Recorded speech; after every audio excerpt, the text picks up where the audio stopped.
Assalamualaikum. Today I will share a very important task of a nursing manager or assistant manager. That is a annual leave planner.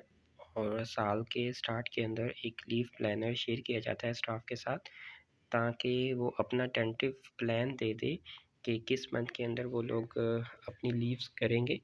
इसका benefit ये होता है कि आपको staff की जो लीव्स हैं वो प्लान करने में काफ़ी ईज़ हो जाता है, और स्टाफ का भी माइंडसेट बन जाता है कि उनको अपनी लीव्स को प्लान करना है, कि उनको अनप्लान लीव नहीं लेनी है।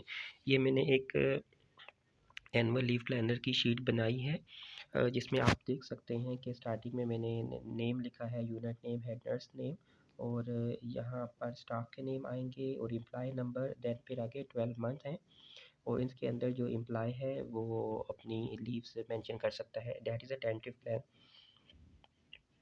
और अगर आप इस शीट को डाउनलोड करना चाह रहे हैं तो नीचे डिस्क्रिप्शन में मैंने इसकी लिंक दी है। Thank you so much.